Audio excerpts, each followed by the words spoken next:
Hello everyone, I am Punya Agarwal, ACCA affiliate and one of the admins of Being ACCA, and in this video I will try and explain you in a very simple layman language what are internal controls and what are the objectives of internal controls. So this is a part of your AA syllabus or can also be used in your AAA syllabus. So you need a background, a full detailed knowledge of it in AA and maybe a background knowledge in AAA. So I'll try and shorten and simplify the language for you so that you understand the concept of the internal controls. So now let's dive into actually understanding firstly before knowing the objectives of internal controls, what are internal controls? So internal controls are put in by an organization to minimize the risks that the various kinds of risks that a business can have. So I'll take a very layman, very simple language example. For example, you have a warehouse. There is a warehouse in which you have kept a lot of goods. So goods are kept over here, which are assets for you, right? So now, what is the risk that this warehouse can have? That there can be, there can be loss of goods. There can be, the goods can be stolen. There can be damage in terms of maybe there are rats in your warehouse, they can eat up your goods, or there can be a natural disaster if your warehouse is kept is at a place where at a place where which is near to the sea. So there can be floods, there can be tsunami, or there can even be earthquakes. So these are all the risks. So this can be risk number 1, risk number 2, risk number 3, risk number 4, risk number 5. So these can be various types of risks. So we have to mitigate or minimize at least these types of risks. So for example, if you think, let's take one of these risks as the primary risk that our warehouse can have. So I gave you like an overview that these are all types of risks that we can have. So for example, if our warehouse, the main problem is that there are a lot of thieves near our warehouse, and we have heard that there are a lot of other companies whose goods have been stolen from their warehouses. So now the risk over here is that there can be a stealing, the goods can be stolen, right? So this is the risk. And the internal control, or maybe internal control, is basically the mitigating action that you take towards the risk that you can have. So the risk is stolen, that the goods can be stolen, and internal control maybe there can be that you will be putting a CCTV camera, there can be a guard, a safety guard, security guard, which can be, looking out about the warehouse. So these two are internal controls. So why have we put the camera or the guard, the security guard, into our warehouse to protect our goods from any kind of risk? So the risk here was it can be stolen. So if I'm continuously seeing that yes in the camera that yes, okay, my goods are safe and they are sound, and the guard is also continuously looking at it, even at night he's there, so that of course mitigates my risk that the goods can be stolen. Or maybe I will be applying some types of locks, right? So these three are types of your internal controls which you can put to mitigate this type of a risk, right? So I hope that you understand what is internal control. So now a business can have multiple types of risk for sure. These are very genuine or very small minimal risks that a business can have, but at large also there can be various types of risks. So that is the main agenda of internal controls in an organization, and every organization puts some kind of internal controls in their business. So if your father, or even if you have any kind of business, be it a company, be it a small partnership, be it a small business or an online business, you would have put internal controls in your system. So just go back and think of what kind of risk your business have, and then think that what kind of internal controls you have put in. So I think you will be able to understand this concept better in that way. So let's move ahead with the objectives, that what are the objectives of internal controls and why do we put internal controls in our system. So first is efficient conduct of the business. Of course, efficiency increases if our goods are not getting stolen. Of course, if on a regular basis we are incurring huge amount of losses, even our customers, because of course if you are not having goods or you don't have any supplies, how are you going to supply those goods to your customers? So efficiency will decrease. Your customer, confidence on you, customer morale on you, customer goodwill will of course decrease. So you have to maintain overall efficiency, overall efficient conduct of the business, and you need internal controls for that.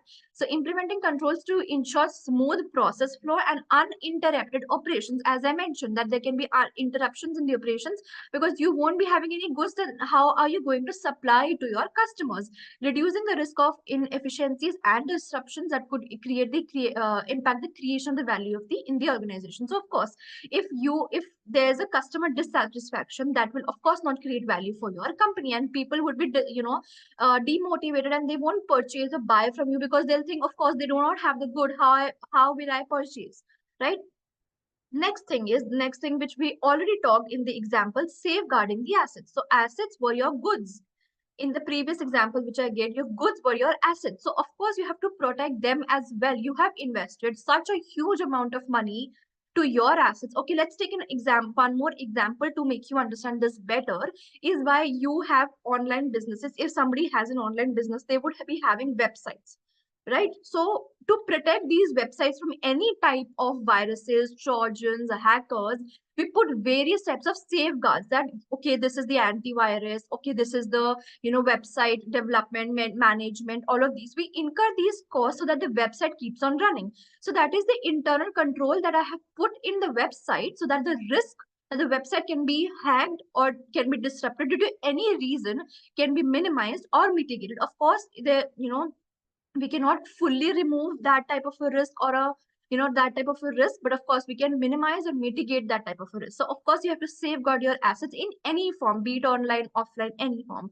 So introducing controls to deploy assets for their intended purpose, protecting them from misuse or theft. As we mentioned, we also discussed these two pointers. This approach should encompass all types of assets, including both tangible and intangible. So intangible can be your goodwill.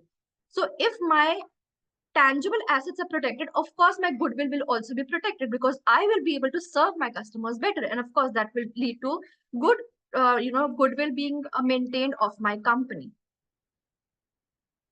Next objective or the internal control is preventing and detecting fraud and unlawful acts. So of course you have, as we discussed in the example, we are protecting the frauds, and we are also, this is also in terms of your legal protection. You are legally protected of the of the risk that can arise because of your business. So for example, if we see, there are many companies who actually emit a lot of environmental pollution nowadays, right? So pollution can be one of the things. So nowadays the company put like internal controls so that they're not producing a lot of pollution to the environment, and which will not lead them to unlawful acts or legal litigations, right? So this is another example. So they put like internal control so that the pollution is mitigated, as they can produce as less as of the pollution the company can build, so that they are protected of the legal unlawful acts or legal litigations which can arise due to that.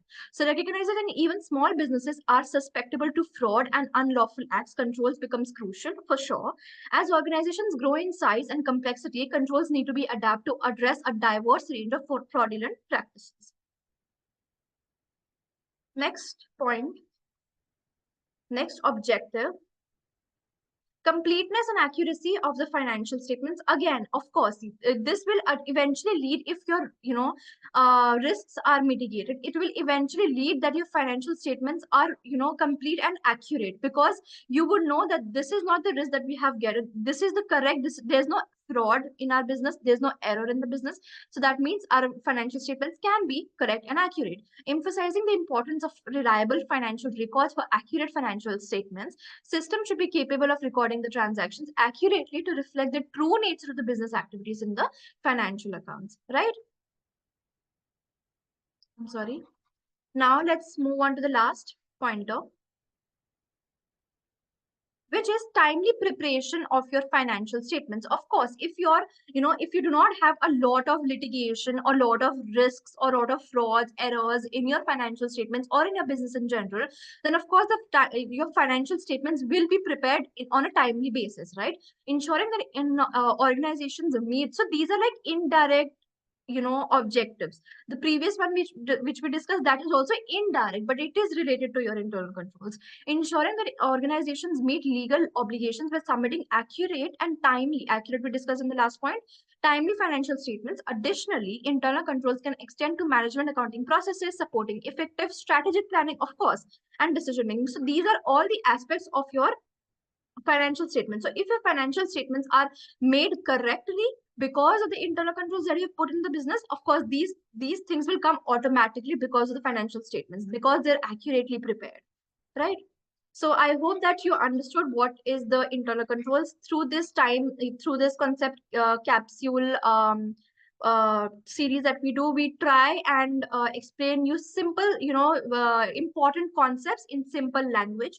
I hope this video was helpful for you. If you have any more doubts, any more queries, you can comment down below, or you can also reach us out on our Instagram page, which is @beingacca, and we'll be happy to help you.